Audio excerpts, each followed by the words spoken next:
मैं एक IT engineer हूँ। मेरा दिन की शुरुआत सुबह 9 बजे अलार्म क्लॉक से होता है। उठते के साथ तुरंत बाथरूम जाता, फिर तुरंत फ्रेश होकर कपड़े आयरन करके पहनकर तुरंत निकलना होता है। अगर फ्लैट में मेड आकर कुछ खाना बनाकर कुछ रखी है तो ठीक है, जल्दी जल्दी खा लेता, वरना कंपनी के कैंटीन के भरोसे निकल जाता। अभी निकला ही रहता हूँ कि सामने नजर आता है भयावह नजारा। हजारों गाड़ियों का शोर शराबा और जाम। फिर हमारी कंपनी की तरफ जाने वाली बस पकड़ता। सीट मिली तो ठीक है, वरना खड़े जाओ। मुझे 11 बजे तक कंपनी किसी भी हाल में पहुंचना होता है। अगर घड़ी में सुई की 11 से जैसे जैसे अधिक होने लगता घंटा, तो मेरे हृदय का धड़कन तेज होने लगता कि पता नहीं आज हमारे बॉस क्या बोल सुनाएंगे। बस के रुकते के साथ ही दौड़ते भागते कंपनी के अंदर जाता, जल्दी से एंट्री लॉगिन करता और अपनी कैबिन की तरफ जाता। जैसे ही बॉस की नजर मेरी तरफ पड़ती, मैं तुरंत अपनी नजर झुकाकर आगे की ओर चलने लगता। फिर पीछे से आवाज आती, "These peoples are so careless, no value of time." मन तो करता कि जितना जिम किया हूँ सारी ताकत यही निकाल दूं, लेकिन चुप हो जाता क्योंकि सैलरी आती है। उसके बाद सिस्टम में लॉगिन करके लग जाता अपने काम में। 2 बजे के आसपास लंच टाइम होता है। कैंटीन में कलीग के साथ बैठकर खाकर फिर अपने काम पर लग जाता। रात 7 बजे जाकर ऑफिस से फ्री होकर वापस अपने फ्लैट की ओर वापस चल देता। पहुंचते पहुंचते रात 8:30 से 9 बज ही जाते। पहुंचने के बाद फ्रेश होकर नीचे रूममेट के लोग के साथ सोसाइटी के नीचे जाता, चाय पीता, थोड़ा गपशप करने के बाद फ्लैट में आकर खाना खाकर रात 12 बजे सोने के लिए चल देता, क्योंकि अगली सुबह फिर उठना है। इंटरटेनमेंट के नाम पर सप्ताह में 2 दिन सैटरडे और संडे को ऑफ रहता। शनिवार रात को अपने कलीग और कुछ रूममेट लोगों के साथ डांस क्लब या बार जाता। अपने हिसाब से ड्रिंक करते, खाते, नाचते और 12-1 बजे के बाद ही वापस आते और ढेर सारा पैसा खर्च कर आते, क्योंकि हमारे हिसाब से यही तो जीवन है। फिर वापस आकर सो जाते। अगले दिन रविवार को मन किया तो जिम जाते, वरना दिन भर सोए रहते। ऐसा ही दिन मेरा चलता रहता। साल में कभी कभी 1 से 2 बार घर जाने के लिए लीव मिल जाता, तो मैं अक्सर अपने घर दिल्ली अपने माता पिता के पास ही जाता। इस बार मुझे 15 दिन की छुट्टी मिली थी। पहले की छुट्टियों में कभी कभी हिमाचल तो कभी जैसलमेर घूमने चला जाता था, परंतु इस बार घर पर ही छुट्टी व्यतीत करने का विचार किया था। मैं बस घर में लेटे रहता। बैठे बैठे मम्मी मुझे मनपसंद खाना लेकर देती और शाम को बचपन के मित्रों के साथ घूमने निकल जाया करता। ऐसे ही 7 दिन निकल गया। उसी शाम मेरे मौसी जी का बेटा झारखंड से दिल्ली कुछ काम से आया था, तो शाम को हमारे घर में ही रुका था। मैंने उसे बचपन में देखा था, उसके बाद सीधा अब। बचपन के बाद कभी उससे बात नहीं हुई थी, तो चाय के बहाने एक साथ बैठे, फिर दोनों साथ में रात का खाना खाए। खाने के बाद थोड़ा मोहल्ले की सड़क पर टहलने निकल दिए। बातों बात में वह अपने गांव के बारे में बात कर रहा था। मुझे सुनकर अच्छा लग रहा था। फिर वापस जाकर हम लोग सो गए। अगले दिन सुबह होते ही वह अपने काम पर निकल पड़ा और सीधा शाम को ही वापस आया। शाम को हम लोग टहलने फिर निकल पड़े। हम लोग एक दूसरे के काम के बारे में बात कर रहे थे। बातों बात में वह मुझे अपने साथ गांव चलने को बोलने लगा। मेरा भी गांव घूमने का बहुत मन करता था, परंतु कभी गया नहीं था। मेरा जीवन बचपन से दिल्ली में ही बीता है, तो गांव के बारे में ज्यादा जानता नहीं था। हम लोगों ने सीधा जाकर अपनी मम्मी से बात की। मम्मी बोली, तुम लोग कब जाओगे और कब आओगे, क्योंकि अब मात्र मेरे 7 दिन छुट्टी रह गया। तो फैसला हुआ कि रिटर्न फ्लाइट सीधा रांची से करा लूंगा। अगले दिन शाम को मेरे मौसेरा भाई का वापस ट्रेन था। मैंने भी एक टिकट उसी ट्रेन में ले ली। अगली सुबह मैंने पैकिंग करना शुरू कर दिया। अपनी जरूरत का सारा सामान पैक कर लिया। मम्मी हम लोगों के लिए रात का खाने के लिए टिफिन पैक कर दी। अब मैं गांव जाने के लिए बिल्कुल तैयार बैठा था। मैं अंदर ही अंदर बहुत खुश था। क्या क्या देखने को मिलेगा। शाम होते ही हम लोग स्टेशन के लिए निकल पड़े। शाम 7 बजे हम लोगों की ट्रेन थी। हम लोग 1 घंटे पहले पहुंच गए। ठीक 7 बजे ट्रेन खुली। कुछ घंटे के बाद हम लोगों ने टिफिन वाला खाना खाया। खाने के बाद सो गए। अगली सुबह उठने के बाद हम आईआरसीटीसी से खाना ऑर्डर करके ब्रेकफास्ट किया। उसके बाद मैं अपने खिड़की वाले सीट पर जाकर बैठ गया और बाहर का नजारा देखता रहता। जब कभी भी ट्रेन जंगल या हरियाली खेतों से गुजरता तो मैं ट्रेन के गेट के पास जाकर खड़ा हो जाता। जंगल के पास से जब ट्रेन गुजरती तो एक अलग सा सुगंध हवा देता। ऐसी सुंदर सा हवा मानो आत्मा तक को आनंदित कर देता। फिर मेरा भाई मुझे वापस बुला लेता और गेट के पास खड़ा होने से मना करता। हम लोग अपने स्टेशन शाम को पहुंचे। हम लोगों को लेने के लिए मेरे मौसी जी का छोटा बेटा यानी मेरा छोटा मौसेरा भाई आया था। हम लोग तीनों गाड़ी में बैठकर गांव की तरफ जाने लगे। जब गांव पहुंचने लगे तो हर तरफ अंधेरा हो चुका था। उस वक्त लाइट कटा हुआ था। केवल सोलर स्ट्रीट लाइट ही कहीं कहीं जल रही थी। पूरे रास्ते में केवल एक दो इंसान ही दिखाई दिया। मैंने अपने भाई से पूछा, इतना सन्नाटा क्यों है? कोई दिखाई नहीं दे रहा? तो मेरे भाई ने बोला, सब कोई सो गया होगा। मैंने अचंभित होकर बोला, इतना जल्दी? तो मेरे भाई ने बोला, हाँ, इतना वक्त तो लगभग सब कोई सो ही जाता है। मैंने फिर अपने घड़ी की तरफ देखा। मात्र 7 बज रहे थे। मैंने मन ही मन सोचा, इतने बजे तो शहर में इंसानों के लिए दिन का समय होता है। थोड़ी देर बाद हम लोग घर पहुंच गए। तब तक लाइट आ चुकी थी। घर के बाहर आज भी वही पीली वाली बल्ब जल रही थी। मेरे मौसा और मौसी जी गाड़ी की आवाज सुनकर बाहर निकल चुके थे। मैंने दोनों को प्रणाम किया, फिर घर के अंदर चले गए। घर के अंदर एक छोटा सा आंगन था। मैंने अपना सामान रखकर फिर हाथ पैर धोया। मौसी जी ने तब तक आंगन में बैठने के लिए चटाई और खाना परोस दी थी। हम तीनों ने बैठकर खाना खाया। खाने के बाद हम तीनों चौकी में बैठकर आराम करने लगे। मौसी जी हमारी हाल चाल कैसा है, मम्मी जी कैसी है, कौन सा काम करते हो, वगैरह वगैरह सवाल पूछती रही। बात करते करते हम लोग का रात 9 बज चुके थे। मौसी जी ने मेरे लिए अलग कमरा तैयार कर दी थी। फिर मैं सोने के लिए उस कमरे में चल दिया। खिड़की खुली हुई थी। अंधेरे में कुछ बड़े बड़े पेड़ खिड़की के बाहर दिखाई पड़ रही थी। खिड़की से ठंडी ठंडी हवा आ रही थी। मैं तो सोने के लिए आ तो गया था, लेकिन नींद आवे तब ना। शहर में जो 12 बजे सोने का आदत था, बस मैं अपने मोबाइल निकालकर उसे चलाता रहा। अब गांव में भी नेटवर्क अच्छा आता था तो समस्या नहीं हो रहा था।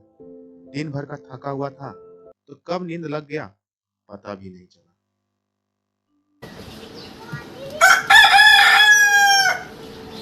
सुबह 5:30 बजे इतनी जोर की आवाज आई कि मेरा नींद खुल गया। मैंने खिड़की के बाहर देखा तो एक मोटा मुर्गा बांग दे रहा था। मैंने उठकर खिड़की बंद कर दी ताकि अंदर आवाज ना आए, लेकिन वो जाहिल मुर्गा लगातार बांग देता जा रहा था। सुबह का नींद शहरवासियों का कुंभकर्ण का नींद होता है। उसी समय तो हमारी सबसे भारी नींद होती है, लेकिन ऐसा लग रहा था कि जैसे वो मुर्गा मेरे खिड़की के बाहर लगातार बांग देता ही जा रहा था, जैसे वो मुझे चिढ़ा रहा हो। अंत में मैंने मुर्गे से हार मान लिया और बेड से उठ गया। वहां से फ्रेश होकर सीधा आंगन की तरफ चल दिया। आंगन में मौसी जी धूप में धान को फैला रही थी। मैंने उनसे मौसा जी के बारे में पूछा। वो बोली, मौसा जी खेतों की तरफ गए हैं।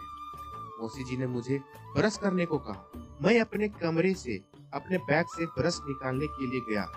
मैंने बैग का चेन खोला तो देखा कि ब्रश तो लेकर ही नहीं आया हूँ मैंने भी वही भूल कर दी थी जो अक्सर लोग कहीं बाहर जाने वक्त करते हैं। फिर मैं ब्रश लेने के लिए घर से बाहर निकला। वहां देखा, वहां मेरे मौसेरे भाई और कुछ पड़ोसी के लड़के दातुन कर रहे थे। मैंने अपने भाई को बताया कि मैं ब्रश छोड़कर आया हूँ। तो मेरे भाई ने बोला कि रुको, मैं पास की किराना दुकान से लेकर ला देता हूँ। मैं खड़े खड़े उन लोगों को दातुन करते हुए देख रहा था।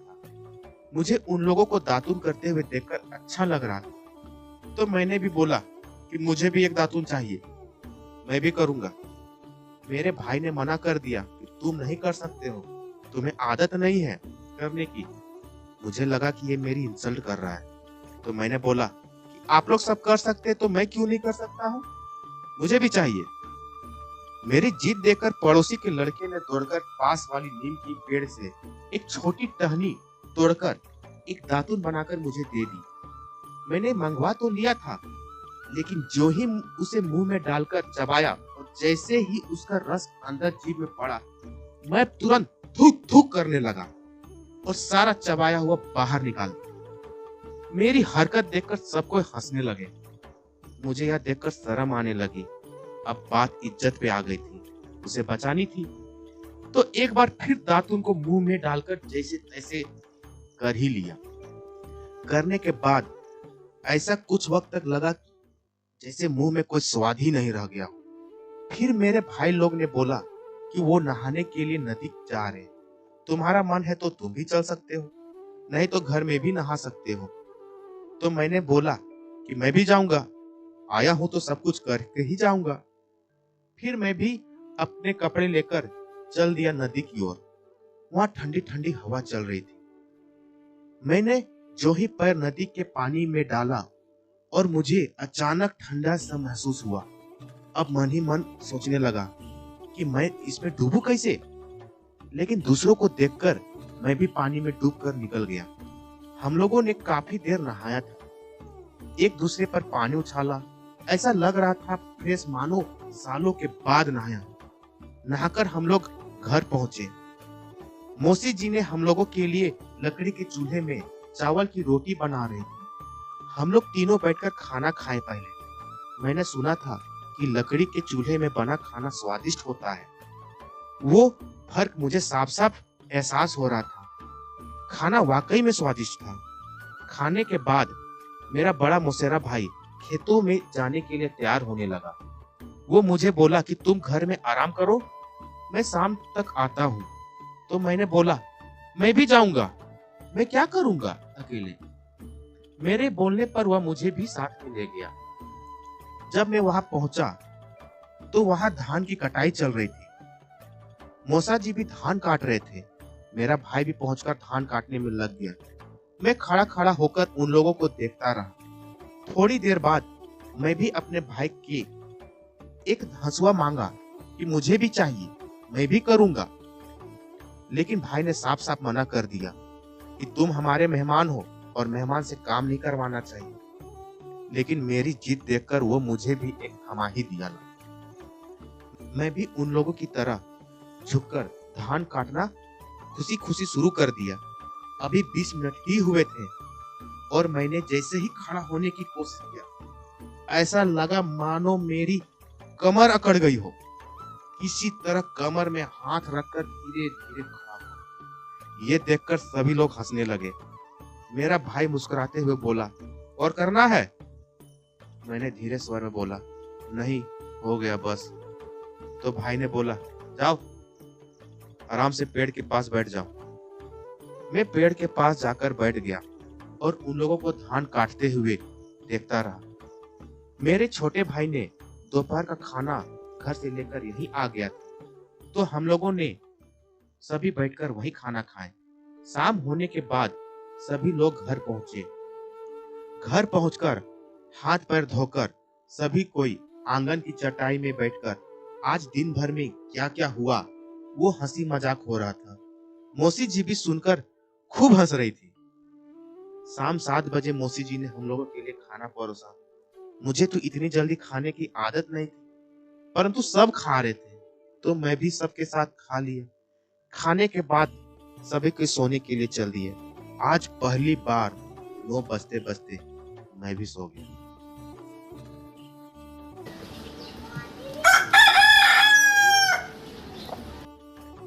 अगले दिन उस जाहिल मुर्गे ने फिर से उठा दिया। मैं उठकर घर से बाहर निकला। आज गांव में थोड़ा शोर शराबा था और हर कोई व्यस्त नजर आ रहा था। मालूम करने पे पता चला कि आज गांव में किसी के यहाँ लड़की की शादी है। गांव में एक परंपरा रहती है कि जिसके यहाँ शादी होती है बाकी लोग उनकी सब मदद करते हैं। तो सभी गांव के लोग कुछ न कुछ काम करके अपना योगदान दे रहे थे। मेरे भाई लोग भी सामान को इधर उधर करने में, लाने में मदद कर रहे थे। जहाँ शादी हो रही थी मैं भी देखने को चला गया। मुझे भी कुछ सहयोग करने का मन कर रहा था, तो मैंने उन लोगों से पूछा कि कुछ काम है तो बताओ, मैं भी करूंगा। तो उन लोगों ने बोला कि आप मेहमान हैं, आप आराम से बैठिए, बाकी लोग हैं ना काम करने के लिए। मैं जाकर एक कुर्सी पर बैठ गया और लोग क्या क्या कर रहे हैं वो देखता रहा। तभी मेरी नजर स्टेज पर पड़ी जहां वरमाला होने वाली थी। वो कुछ खास नहीं दिखाई दे रहा था। अब मेरा इंजीनियरिंग का दिमाग जागा। मैंने आसपास के बच्चों को इकट्ठा किया और बोला कि गांव में जितने यहाँ बागान है वहां से सारे फूल, कुछ घास, पत्ते इकट्ठा करके ले आओ। बच्चों ने मेरा आदेश माना और जाके कुछ घंटे के बाद ढेर सारा वे सामान ले आए। अब मैं उन फूलों से गुलदस्ता बना के सजाने लगा। शाम 4 बजे तक वह स्टेज बनकर तैयार हो गया। स्टेज बहुत बेहतर तो नहीं था, लेकिन पहले से तो अच्छा लग ही रहा था। रात को बारात आई। वरमाला के लिए दूल्हा दुल्हन स्टेज पर चढ़े।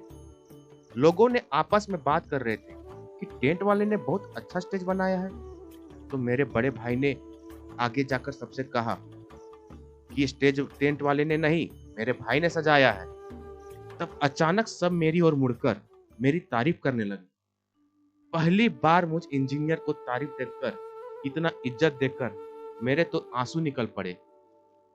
बाद में हम सब भाई लोग और उनके दोस्त सब एक साथ बैठकर खाना खाएं। अब तक तो मेरे भाई के दोस्त मेरे भी दोस्त बन चुके थे। जाते जाते उन लोगों ने मुझे अगले दिन पिकनिक करने का कार्यक्रम का प्लान रच दिया और फिर हम लोग घर जाकर सो गए।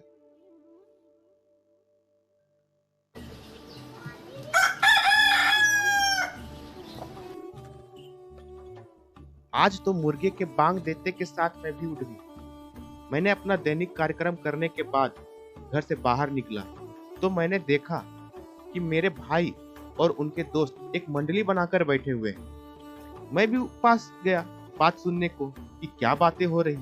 आखिर मैं भी तो पिकनिक का सदस्य हूँ। वहां बातें हो रही थी कि कौन क्या क्या सामान ले जाएगा, कौन बर्तन ले जाएगा, कौन आटा ले जाएगा, कौन सरसों तेल ले जाएगा। मैं ये सब बातें सुनकर मेरे होश ही उड़ गए। मैंने बोला, ये सब ले जाने की क्या जरूरत है, उधर ही ले लिया जाएगा। तो उन सब ने कहा, क्यों बेकार में ये सब खर्च करना, हम लोग सब किसान हैं, ये सब तो हम लोग पास बहुत है। मैंने मन ही मन सोचा, मैं तो यहाँ का हूं ही नहीं, तो मैं क्या ले जाऊं। फिर मैंने बीच में बोल पड़ा, बाकी जितना खर्च है वो मैं उठाऊंगा। उन लोगों ने मना करने लगा कि तुम क्यों अकेले उठाओगे, हम सब में बराबर हिस्सा होगा।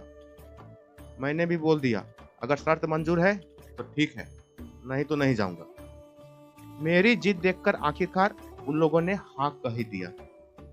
मेरे पैसे से केक, मिठाई, स्नैक्स वगैरह लिया गया और मात्र बिल बना 1500 रुपए। 2 घंटे बाद सभी कोई बाइक लेके एक जगह जमा हुए। सब सामान ले जाने के लिए एक जगह भी जमा हुआ। अब सब कोई जाने के लिए तैयार था। जाने वक्त भी अलग नजारा था। किसी के हाथ में बोरा, किसी के हाथ में लकड़ी, तो किसी के हाथ में बर्तन। कुछ देर बाद हम लोग नदी के किनारे के मैदान पास पहुंच गए। पहुंचने के बाद सब लोग अपना अपना काम में जुड़ गए।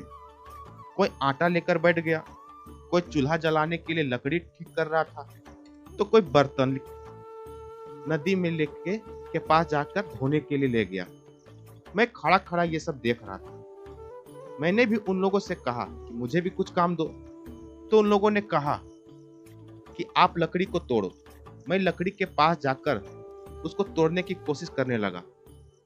उन लोगों को समझने में देर नहीं लगी कि इसे कुछ नहीं आता है। मुझे उन लोगों ने बैठ जाने को कहा। मैं जाकर चुपचाप चटाई के पास बैठ गया। कुछ देर बाद खाना बनना शुरू हुआ। चिल्ली, मटर पनीर, मिठाई, पूड़ी, बहुत सारी चीजें बनी। खाना बनाने वक्त भी अलग नजारा देखने को मिला। बनाने वाला एक, लेकिन उसे डायरेक्शन बताने वाले 4 लोग कि ये मत डालो, वो मत करो, नमक तेज हो जाएगा। अब खाना बन के तैयार था।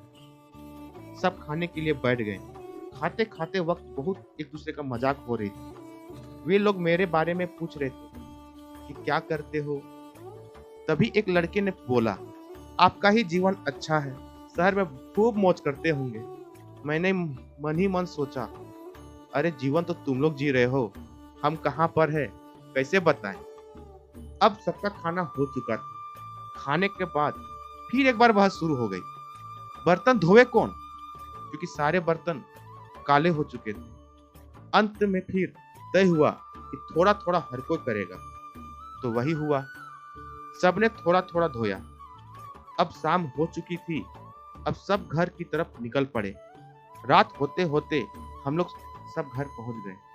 आज पेट भरा हुआ था, तो मौसी जी को रात का खाना मना कर दिया और सीधा सोने को चल दिया।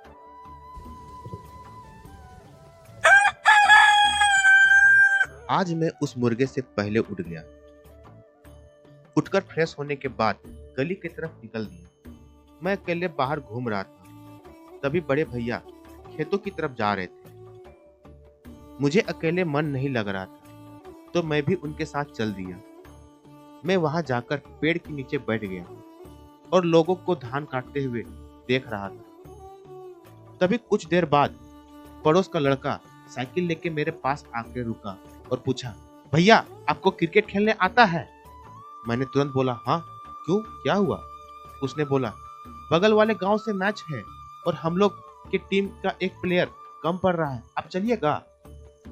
मैंने आज्ञा लेने के लिए बड़े भैया की तरफ देखा। उसने इशारे में कहा, जाओ जाओ। मैंने उस लड़के से बोला, चलो, लेकिन जाएंगे कैसे? तो उसने बोला, आप साइकिल के पीछे बैठ जाइए, जल्दी मैच शुरू होने वाला है। मैं उसके पीछे सीट पकड़कर बैठ गया। उसने इतनी तेज से पैडल मारना शुरू किया कि सारे रास्ते में गड्ढे वगैरह कुछ नहीं दिखाई दे रहा था उसको। पूरा रास्ता उछालते उछालते हुए मुझे ले जा रहा था। थोड़ी ही देर में हम लोग पहुंच गए। हम लोगों की टीम पहले फील्डिंग करने जा रहे थे। कुल मैच 15-15 ओवर का था। मुझे फील्डिंग करने में लगा दिया। अंपायर हम लोगों के गांव से एक को बना दिया। मैच शुरू हुआ। उन लोगों के पहले 2 बैट्समैन बहुत अच्छा खेल रहा था। पहले ही 6 ओवर में 50 रन बना दिया।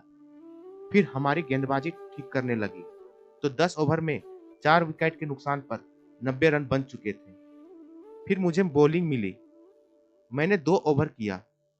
मुझे 15 रन पड़ चुकी थी और विकेट तो नहीं ले पाया, परंतु एक रन आउट हो चुका था। मुझे अंदर से शांति पड़ी, कुछ तो हुआ, नहीं तो वे सोचते किसको खिलाने ले आए। उस टीम के कुल 140 रन बना दिए। अब हम लोगों की बारी थी। हम लोगों के बैट्समैन उतरे। वे लोग शुरू के 4 ओवर में मात्र 35 रन बना पाए। फिर थोड़ी थोड़ी देर में विकेट गिरता रहा। अब 8 ओवर हो चुके थे और रन बने थे मात्र 55 रन और 5 विकेट गिर चुके थे। हम लोग हार के कगार में थे। फिर मुझे भेजा गया। मैं दिल्ली में क्रिकेट क्लब खेला था, वो भी ड्यूस बॉल से, तो ये मेरे लिए समान गेंद क्या था। मैंने खींच खींच कर मारने लगा और मात्र 5 ओवर में 60 रन बना दिए। अब स्कोर हो गया था 125 रन। हमारी टीम में अचानक खुशी की लहर दौड़ पड़ी। फिर अचानक मैच रुक गया। बॉलिंग वाली टीम हमारे कप्तान के पास गया और लड़ने लगा कि तुम लोग बाहर से प्लेयर बुलाते हो मैच खिलाने के लिए, हम लोग नहीं खेलेंगे। हमारे कप्तान ने समझाया कि ये हमारे गांव का मेहमान है। 20 मिनट के बाद जाके बकझक शांत हुआ। अब अगले ही बॉल में रन लेने के लिए जैसे ही दौड़ा तो बीच में गिर गया और रन आउट हो गया। अब बाकी के बचे हुए खिलाड़ी रन दौड़ दौड़ कर पूरा कर लिया और 2 बॉल रहते हम लोग मैच जीत गए। हमारी टीम में खुशी की लहर थी। अब तो मैं पूरे गांव में प्रसिद्ध हो चुका था। जीती हुई धन राशि से हम लोग समोसा खाने होटल पहुंच गए। पीछे पीछे हमारे दर्शक छोटे बच्चे भी पहुंच गए। मैंने उन लोगों को भी समोसा खिलाया। वे सब बहुत खुश हो गए। अब शाम हो चुकी थी तो सब अब घर की तरफ निकल दिए। घर पहुंचकर भाई लोग के साथ आज के मैच के बारे में खूब चर्चा हुई। फिर हम लोग ने साथ में खाना खाया और सोने के लिए चल दिए।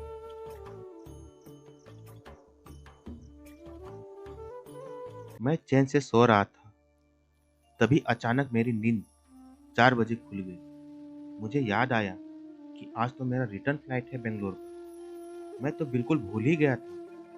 मैं उठकर बैठ गया और बाहर खिड़की से टिमटिमाते तारे और चांद को देखता रहा। थोड़ी समय बाद अंधेरा छटने लगा और सुबह की रोशनी अंदर आने लगी। मेरा मन अंदर से आज बहुत उदास था। मैं बस खिड़की के बाहर देखता रहा। पता नहीं आज मुर्गा भी बांग देने नहीं आया। थोड़ी देर बाद मैं घर के आंगन की तरफ निकला। मौसी जी जाग चुकी थी और कुछ काम कर रही थी। वो मुझे बोली, आज बहुत जल्दी जाग गए? मैंने बस धीरे से आवाज से बोला, हाँ, नींद खुल गया। मैं घर से बाहर निकलकर चुपचाप चबूतरे में बैठ गया। थोड़ी देर बाद मेरे भाई लोग निकले। वे लोग भी बोले, बहुत जल्दी जाग गए? मैंने बस मुस्कुरा के जवाब दिया, हाँ। वे लोग दातुन लेके आए थे। मुझे भी एक दिया और मजाक से पूछा, कर पाओगे ना आज?